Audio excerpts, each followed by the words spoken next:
It was a typical Friday. I got up, took a shower, got dressed, and went to work, where I had several meetings and negotiations. When lunchtime arrived, I looked out the window at the bright Dallas afternoon and decided to walk across the street to the gallery for some food. As I walked through the mall to Potbelly's, I grinned, realizing how much of a slave of habit I had become. Over the past year, I've probably made this walk 3 days a week to eat the same sandwich at the same place. This would not have been the case when I was younger. Then I craved variety. Now that I've found something I really like, a little repetition wasn't a problem. Okay, maybe even a lot. I had just started my first bite when a woman settled into the seat next to me. This caught my attention for two reasons. First, there were several empty seats at the table.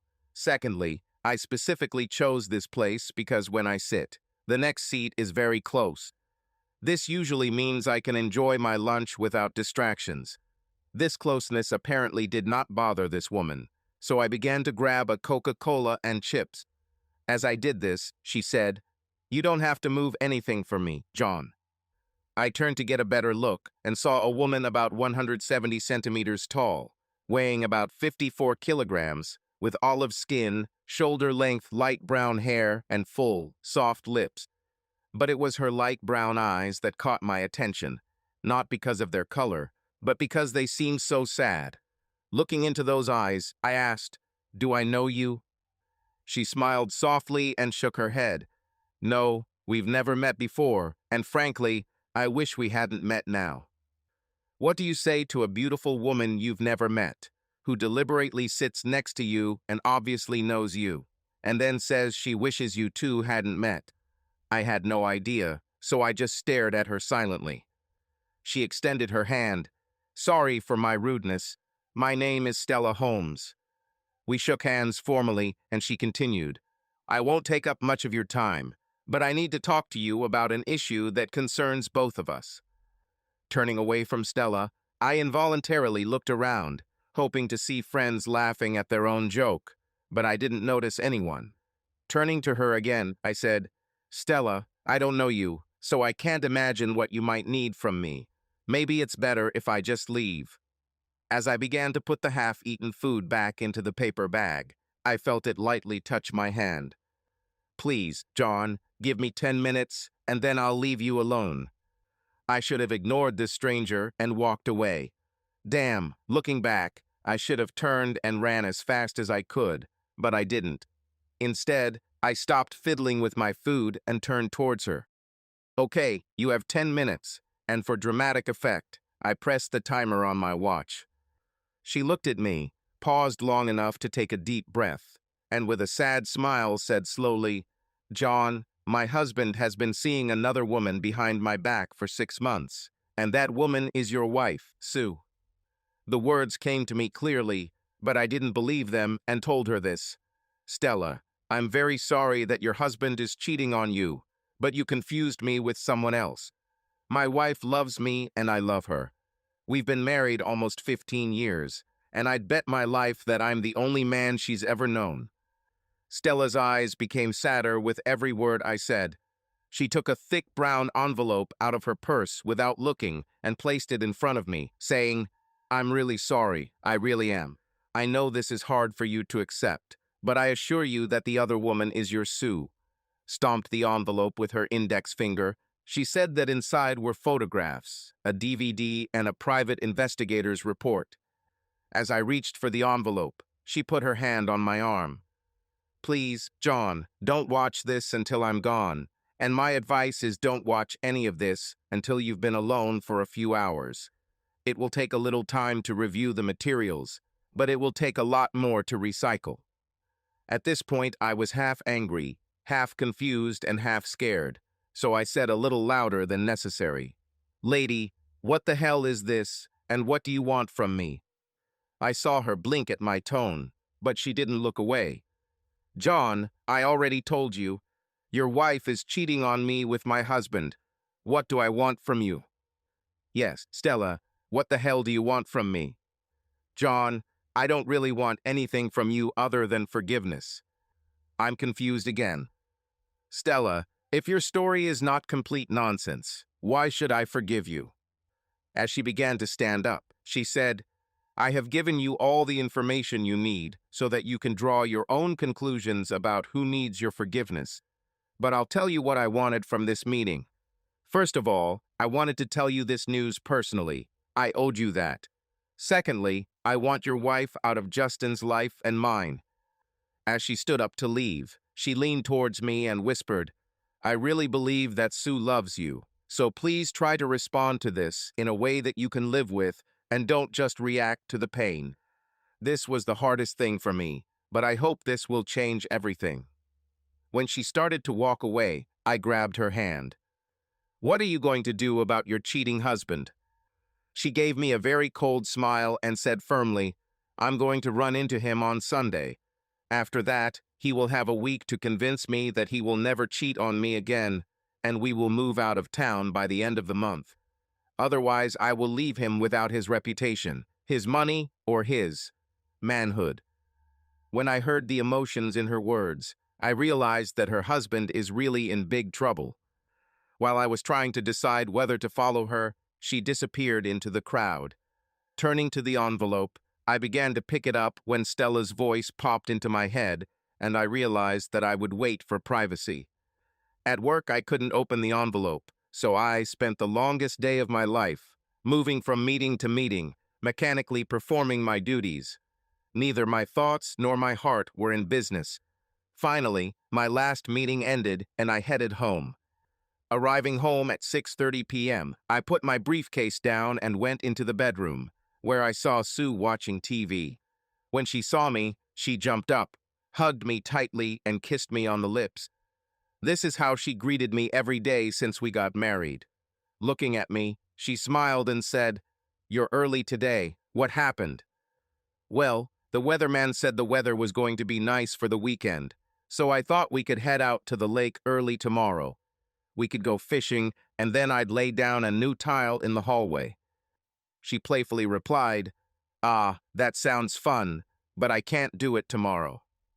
"Why, honey, do you have a date with another man that you can't cancel?" Hitting me lightly on the left shoulder, she laughed and said, "That's such a terrible charge. You know, I volunteer to help with the church's annual auction, and I'll be busy all day. Now apologize." I looked for signs of lies on her face, finding none. I hugged her tightly and whispered my apologies. After dinner, I loaded my fishing gear into the car along with a duffel bag containing work clothes and gloves. Once everything was packed, I went back into the house to watch some TV. Later that night, I had trouble sleeping as dinner kept coming back into my thoughts, and the wave of emotions repeated itself over and over again. Around 1 a.m., I noticed that Sue was now clinging to me. As I wondered how this could have happened without noticing it, I felt her hand begin to slide towards my penis. "Are you awake?" she asked in a whisper in my ear. "Yes, too tired to sleep," I muttered in response. "Too tired to sleep?" she laughed. "Is it like being too tired to have sex?" She tried to make love, but because of the thoughts that she could cheat on me, nothing came of it. As I rolled onto my side, I thought to myself, what the hell is going on? I woke up this morning and everything was fine. Now I have a stranger claiming that my wife is a cheater. Still awake at 4 a.m., I gave up, got dressed, and headed to the lake. Before leaving, I looked at my sleeping wife and wondered what was happening and what would happen to us.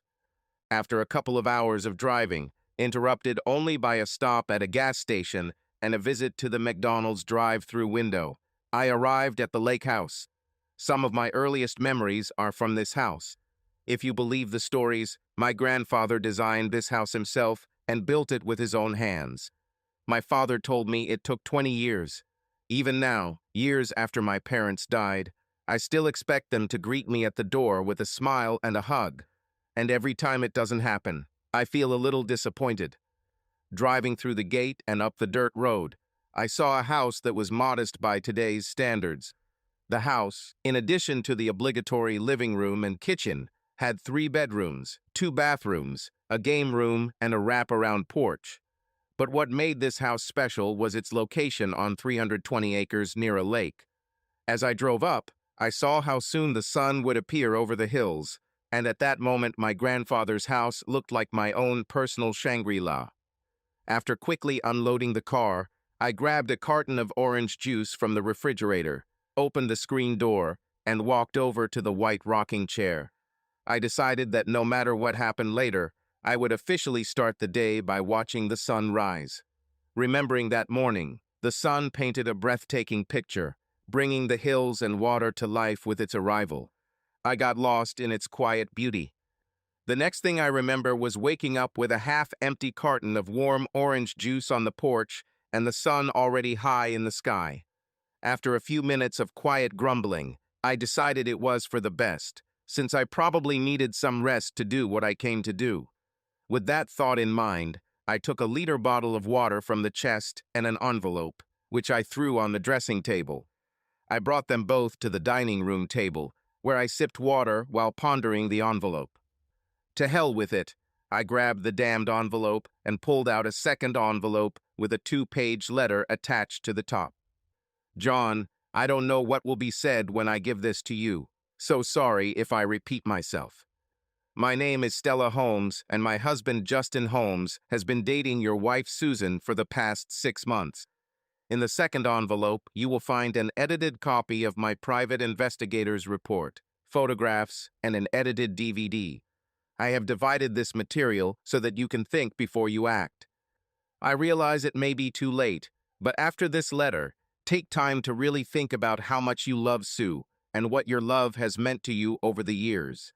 I can assure you that the affair is over and no longer threatens your relationship. Now you should focus on the questions. Can you forgive her, and are you ready to fight for your marriage? Please do not open the second envelope until you have found the answers to these questions. No man can avoid seeing hard evidence of his wife's infidelity, but since this is my hope, the duty of convincing you of its truth lies with me, so you won't need to open a second envelope. I witnessed the beginning of their relationship. In fact, I was the reason they met. It started at the Enigma Club. Justin let his ego do the talking for him, playfully boasting that all the ladies wanted him. Tired of his boasts, I finally offered to bet that I could find a woman who didn't want him. He agreed, and I chose your wife. Why? Because I saw her during my previous visit to the club.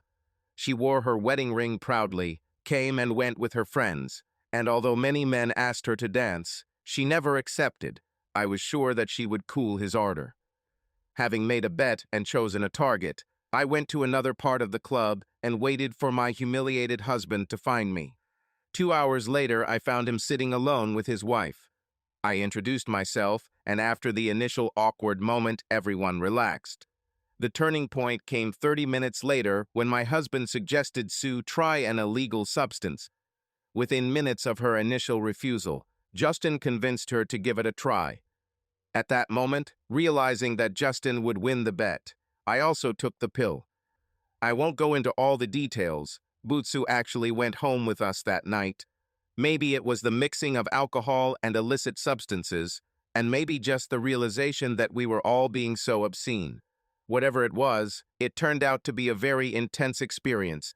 So much so that when Sue asked the next morning if she could go clubbing with us that night, I said no.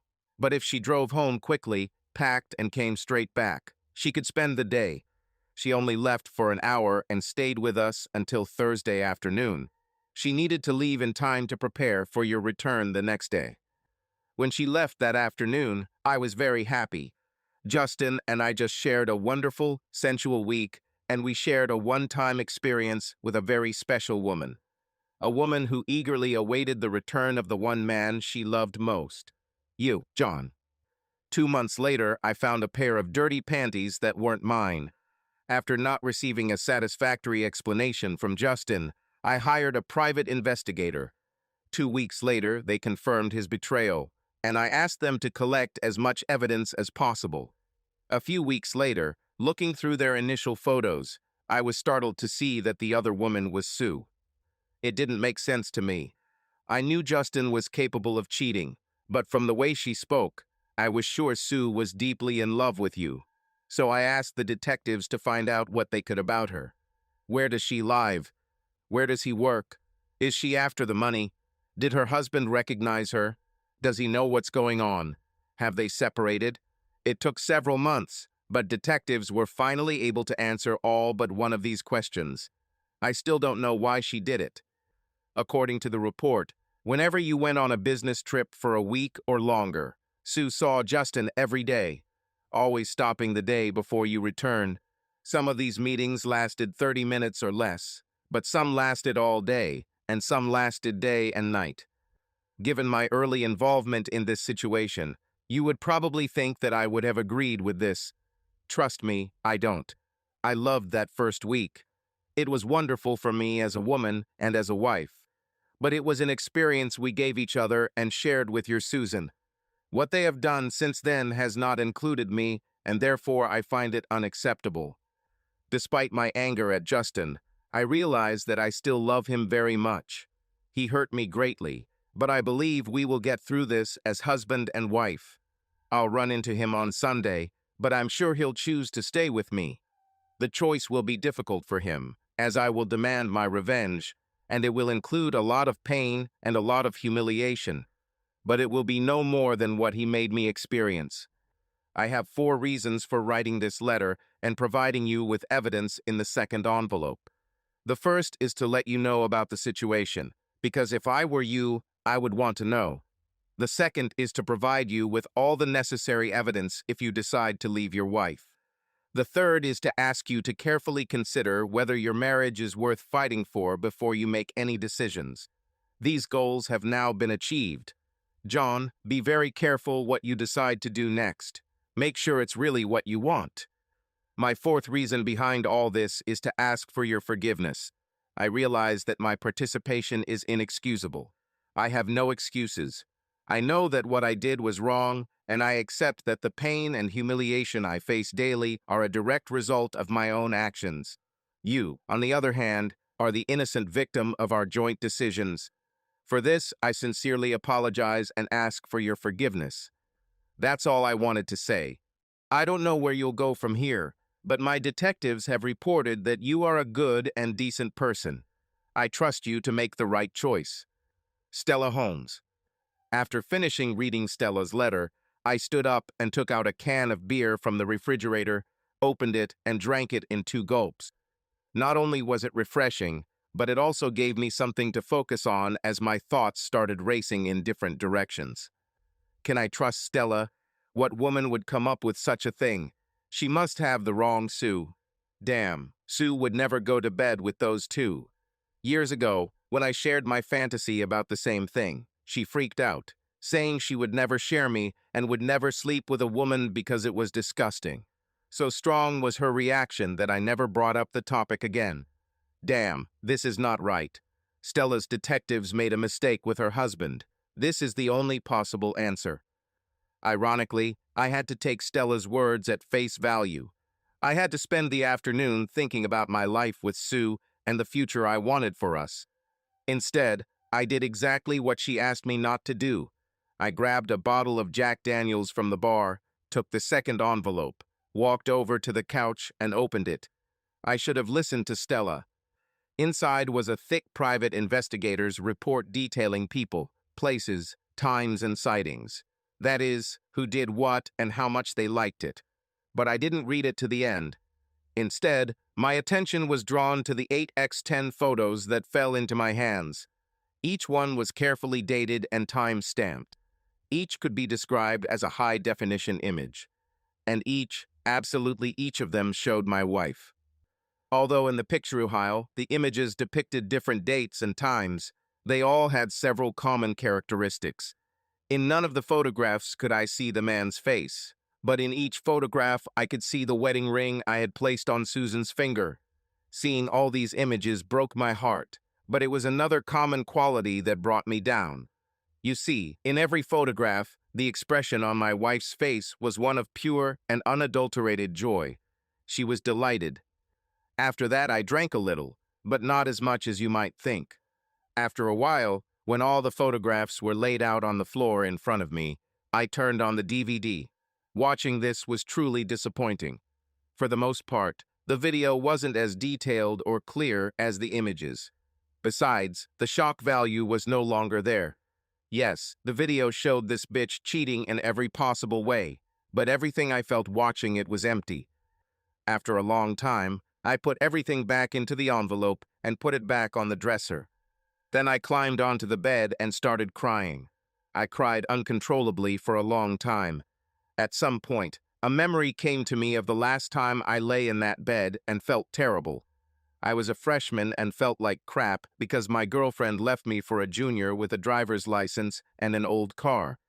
Mom and Dad let me wallow in self-pity all day Saturday until they returned from church on Sunday. At this time, Dad came up to me and said, "That's enough, boy." He told me that life is hard and unfair, so don't be surprised when it kicks you in the butt every time. I remembered looking at him and asking what I could do to stop the pain. He grabbed my shirt and literally pulled me off the bed before answering. "Son, you have to accept that eventually the rains come. Sometimes they bring incredible harvests, and sometimes they cause floods. When there's a flood, all you can do is complain. It means you face the facts and do the best you can. Take care of yourself, take care of your family, and, if possible, help those less fortunate than you. You do this every time a storm comes into your life, and no matter the outcome, I will be proud to call you my son." A few minutes later, I was sitting at the dinner table drinking bottled water, trying to decide if my marriage could be saved. After an agonizing hour, I came to the conclusion that this was not the case. I could go through almost everything. It wouldn't be easy, but I really think that with her help, my love for her would get me through it. Unfortunately, there was one circumstance. Well, it wasn't really any one action on Sue's part, but rather the result of many. I knew that she had done with him several times what she had always denied me. Taken together, this meant that I would never be able to forgive her. I couldn't forgive her because she had given herself more fully to another man in the last 6 months than she had given herself to me in the last 15 years. Realizing that a difficult decision had been made, I began to think about how to approach the divorce. I knew I wanted to present it as a fait accompli rather than suffer through a long series of arguments and legal battles. So I took a blank piece of paper and started making a list of everything I would need to do. Find a lawyer, bank accounts, credit accounts, find a place to live, and protect as much of my assets as possible from divorce. Looking at the final list, I knew that I would need at least 2-3 months to be ready. As I drove home that evening, I began to worry about how I would convince Susan that everything would be okay for the next 3 months. In the midst of my anxiety, a thought occurred to me that made me let out a soft, ironic laugh. After walking another mile, I pulled over to the side of the road and added one more item to my to-do list: party plan. Laughing loudly, I put the car back into gear and got back on the road. The next 3 months were more than eventful. I coped by focusing on what was important, preparing for the divorce and life after it, maintaining a semblance of normalcy for Susan and the party. A week later, I managed to find a good lawyer. From the first meeting, I realized that he was exactly what I needed. I told him I was looking for a lawyer who could file a divorce based on Susan's infidelity and who could maximize my share of our marital property. I told him that after she receives the documents, I never want to see her again. He felt that this would create unnecessary complications, but I assured him that this was a requirement. Ultimately, I wanted him to find Mr. and Mrs. Holmes and sue them for breaking family ties. Stella was right, it was unforgivable, and I wanted my share of justice too. Before I left his office, he had made a significant advance, and I had an introduction to a financial advisor who specialized in preparing men for divorce. The first time I met with a new advisor, I presented him with a list of all my assets and liabilities, and he spent 40 minutes asking me questions. When we met a week later, he had very good news and a detailed plan to protect my assets. At the next meeting, I signed a power of attorney and instructed him to carry out the plan. This included closing my retirement accounts, transferring funds from joint to individual accounts, and moving funds overseas. Key to this plan was the sale of the family's lake home. It turned out his estimate was wrong. The house sold 45 days after going on the market, and the net price was almost 50% higher than his best-case scenario. Now I will never worry about my bills. My original plan was to set up a two-bedroom apartment to live in after I left Susan. But given my new financial plan, I decided a more drastic change of scenery would be in order. A week after the money from the house hit my account, I booked a cruise around the world on Queen Elizabeth II. An ocean view cabin with a balcony cost me $37,125, but I had always dreamed of going around the world, and I couldn't think of a better time. Key 2 departed from New York, and in 4 months I will be back in the same city. Unfortunately, the Key 2 did not set sail until 3 months after the party. It took me another week to plan for a pleasant wait for the cruise. As you might imagine, pretending that everything was normal was the hardest thing in the beginning. Starting the night I returned from the lake house, I had to consciously look into her eyes and smile. I think the only reason I made it through that first week was because of the sex. I refused her this, so whether she hated it or not, I didn't care anymore. I also tried to spend as little time at home as possible. My job always required travel, but with my age and position, I only needed to travel 1 week out of 6.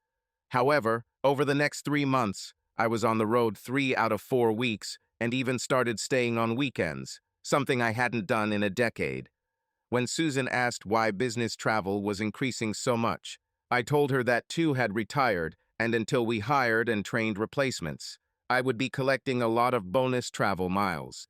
As I turned away from her, I couldn't help but wonder if she would have asked the question if Mr.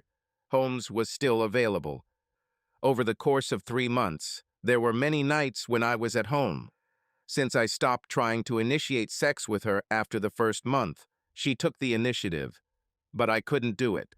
At first, she was very understanding, but then she started asking what was wrong. I chalked it all up to stress at work. After the 4th unsuccessful case, I told her that I would make an appointment with the doctor and we would find out if the pills were as good as people said. For the party, I rented a small banquet room at the International Hotel in Addison. I chose it because it was the right size for 60 people and because it had two 55-inch TVs on each of the 4 walls and a separate media control room on the 2nd floor. Invitations were sent to all of our friends and family to join me for a surprise party for my wife to celebrate our 15th anniversary. The invitation also stated that this was an adults-only party. 52 people confirmed their participation. I hope to make this an unforgettable evening for everyone. Our anniversary day arrived, and I woke my wife up with a gentle kiss on the cheek. As she started to get up, I said, "Happy anniversary," and placed the breakfast tray in her lap. Between sips of orange juice and small pieces of toast, she smiled and said, "You're such a good cook. I think I'll keep you as my husband for a while longer." Instead of telling her that she no longer had this option, I smiled back and told her to hurry up since the guests were soon to arrive and she needed to get dressed. An hour later, Susan was surprised when I let her best friend Allison in. She was even more surprised to see a limousine at the door. I pulled out a large bag from behind the chair and handed it to Susan. The bag was filled with gift wrap and Susan asked, "For me?" I kissed her on the cheek and said, "Yes, Susan, all for you." I then informed her that Allison would be joining her at the Golden Age Spa. She had a full day of self-care ahead of her. The only thing I asked was that she be dressed in the new clothes I just handed over and be ready by 6 p.m. At this time, the limousine will return for her, and Allison will bring her to me. After I assured her I wasn't kidding, she told me she loved me, kissed me, and walked out to the limo with Allison in front. 20 minutes after the limo left, a small moving truck pulled into my driveway. An hour later, everything I wanted to take with me was packed and sent for storage. It wasn't much, mostly photographs and memories from childhood, some tools and clothes. When it was done, I thought it was sad that after 15 years I wanted to leave so little. I arrived at the hotel at 5 p.m. and spent 15 minutes talking with Dave, the man who would be running the media booth. I gave him a CD of music that he could start playing at 5:30 p.m. and a DVD. I gave him $100 and told him that when he received my text message, he should start playing the DVD. I also warned him that at some point people might start yelling at him to turn it off. He said that for another $100, he would ensure that he was deaf until the end of the playback. "Good boy," I said as I handed him another $100. By 6 p.m., everyone had arrived, and I personally thanked them for joining me on this special evening. Looking at all of them, I realized two things. First, that they were all members of Susan's family or friends of hers who became our family and friends. I realized that over the years I had focused my entire life on Susan and her world. I promised myself to never repeat this mistake. The second realization was that they were all good people, and I would miss them in my life.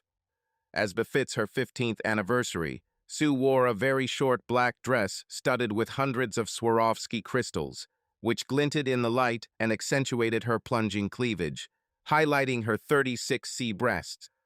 4-inch stilettos paired with a short skirt provided glimpses of her stocking tops as she moved. Looking at her, I saw that she was the most beautiful and sexy woman in the world, the only woman I've ever truly loved. When she entered the room, the meeting was greeted with a spontaneous outburst of applause and wishes from everyone who loved her. She was clearly surprised by the attention, so I gave her a minute to soak it all in before approaching her. After giving her a quick kiss, I turned her towards the tables and said, "Ladies and gentlemen, my wife of 15 years is Susan." For the next hour, I played the part of the happy husband, moving from table to table with Susan, thanking everyone for their participation. Later, after the food was eaten and the sweets were consumed, I got everyone's attention and gave Susan an anniversary gift. It was a 1.5-inch crystal heart hanging on a platinum chain. Putting it around her neck, I said that now she wears my heart. What she didn't know was that I ordered this heart especially for her. You know, crystal hearts are easy to find, but as I learned, it is very difficult to make one that has a significant crack in it, which is exactly what she now had. The heart she now carried was as broken as mine. Susan told the crowd that I kicked her out of the house so quickly this morning that she didn't have time to take my big anniversary gift with her.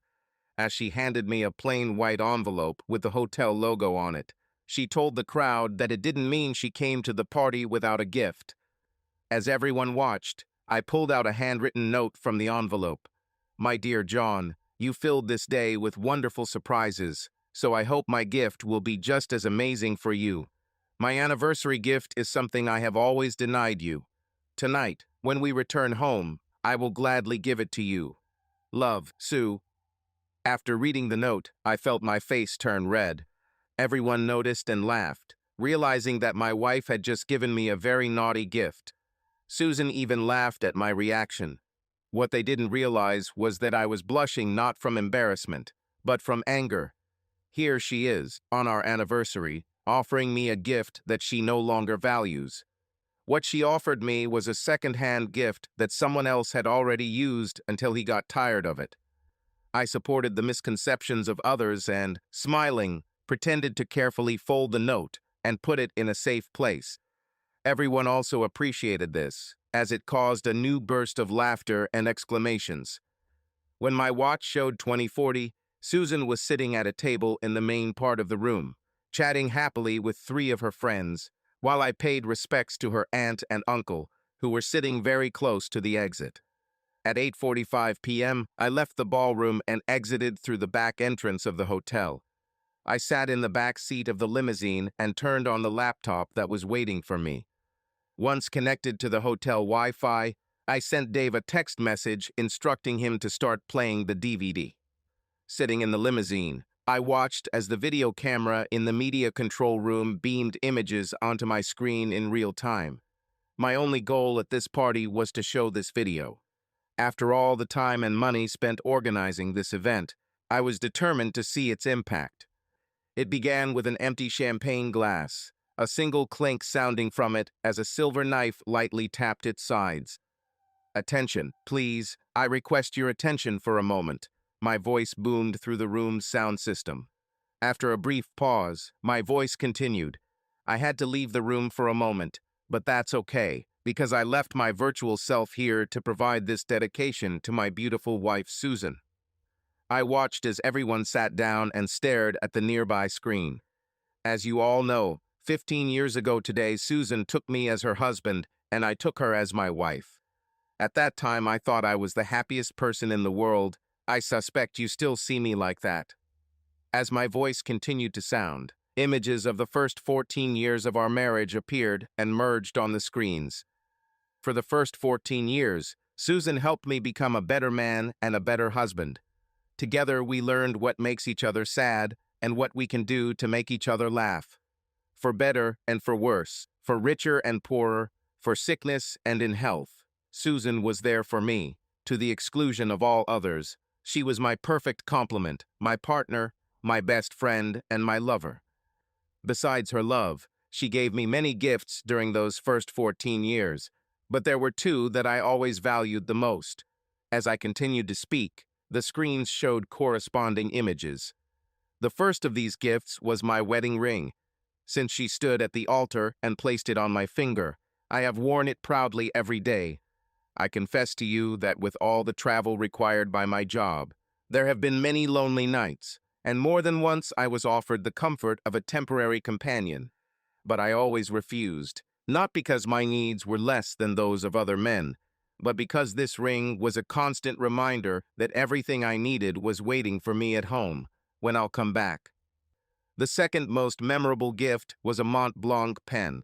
Susan gave it to me for our 10th anniversary. She told me that she had ordered it the year before and that it was a unique thing. If you look closely, you will see that instead of one floating, the diamond that is usually at the top of this model has two stones suspended so that they look like they are facing each other. My stone is a heliotrope, and below it is an emerald stone, Susan.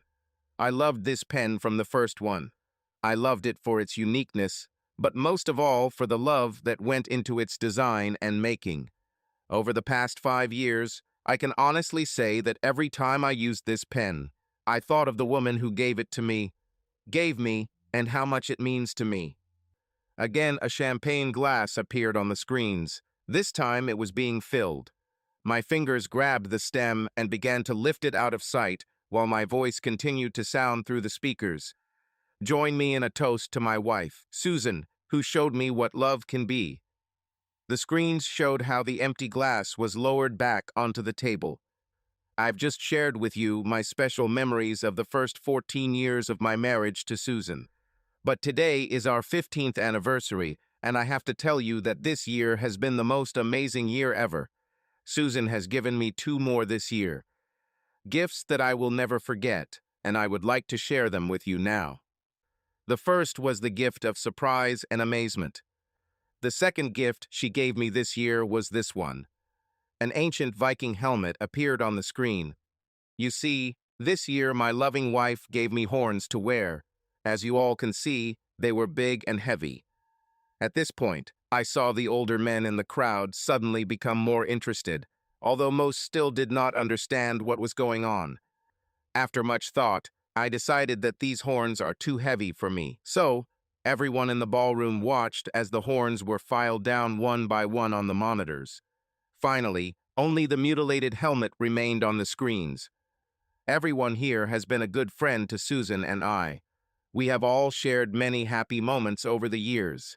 To Susan, whom I loved with all my heart, and to all of you, I hope that your life will be full of happiness, that satisfaction will be your constant companion. Susan, and to all our friends, I say with sadness in my heart, via con Dios. As the screens went dark, I watched as a lone figure stood up and walked toward Susan. I saw him speak to her, and after she confirmed her identity, I saw him take out 2 plastic bags from his pocket, which he placed in front of her. The first contained the remains of a destroyed Mont Blanc pen. I watched as she picked up the second bag, trying to figure out what it was. From her reaction, I understood the moment when she found out that these were 4 separate parts of my wedding ring. I smiled at the thought that no one noticed it was missing from my hand.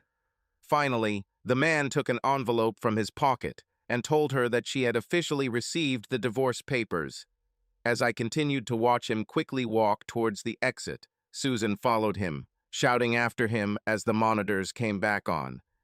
My final narrative was brief and stern. Dark, what would you do if this were your wife or your husband? And with that, raw images of Justin Holmes and Susan appeared on the screens. Focusing on Susan's reaction, I think she finally realized how much I appreciated her anniversary gift, because when she saw the close-up picture of herself, she fell to the floor. The party was everything I had hoped for, so I closed my laptop. 30 minutes later, I tipped the driver and entered DFW Airport's Terminal C. An hour and 3 glasses of whiskey later, I was in the air. I spent the next 3 months in the Florida Keys, where I rented a beach house and spent every day in or under the water. The 4 months I spent on Key 2 were great and worth every penny. Watching the world on TV is one thing, but it doesn't compare to seeing its wonders with your own eyes. As for the companions, an unusually large percentage of the passengers turned out to be fascinating people, and they made every meal worth sharing. And while there were few single women on board, there were even fewer single men, so I always had company at lunch or on the dance floor or when I went ashore. In those 7 months, my divorce was finalized, and, thanks to excellent legal and financial advice, I was able to retain most of our previously joint assets. Of course, photos and videos helped too. There were 2 surprises during this time. The first was that Stella and Justin settled my claim for $500,000. The second occurred 5 months after the party. My lawyer contacted me and told me that Susan would agree to all of our terms, but only if she could talk to me face to face. The lawyer strongly recommended that I do this. I objected, saying that I would not meet her, but I would agree to a 15-minute video call. So on the appointed day, I found myself in the ship's conference room, looking at Susan for the last time. After she said hi, I deliberately started the timer on my watch and said, "You have 15 minutes." She spent 10 of them explaining how it was a big mistake, how stupid she was, and how it would never happen again. I just stared at the screen, remembering how her lips tasted, how much she loved to kiss, and how much I miss her. She spent the remaining 5 minutes begging me to come home. When her time was up, I asked my lawyer if I had fulfilled my obligations. He exchanged glances with Susan's lawyer, then said, "Yes, John, you complied." "Okay," I said. Then I looked straight into the camera, knowing that to Susan it looked like I was looking straight at her. "Susan, I gave you everything I had, and I thought you gave me everything in return. But when I saw you with my lover, I realized that I never had you all. Seeing you together made me realize that you shared more with him than you ever shared with me." After a short pause, I continued, "Susan, I have spent my entire professional career negotiating agreements, and one of the reasons for my success is that I have always tried to create fair agreements. I have always looked for a contractual relationship where both parties received as much value as they put in. Knowing this, do you really think I could accept a relationship where I gave everything and my partner gave less of the same?" She lowered her head and shook her head. Rising from the chair, I said, "Me too." Raising her head, she asked, "John, why did you stop calling me Sue after all these years?" From the air tom, I sat down again so she could see my face and replied, "Sue was the wife who was waiting for me at home. She was the one who rejoiced in being my companion and my mistress. Susan is a cheater." When I saw tears running down her cheeks, I stood up, saying, "Goodbye, Susan, and Sue, goodbye to the world, goodbye, my love."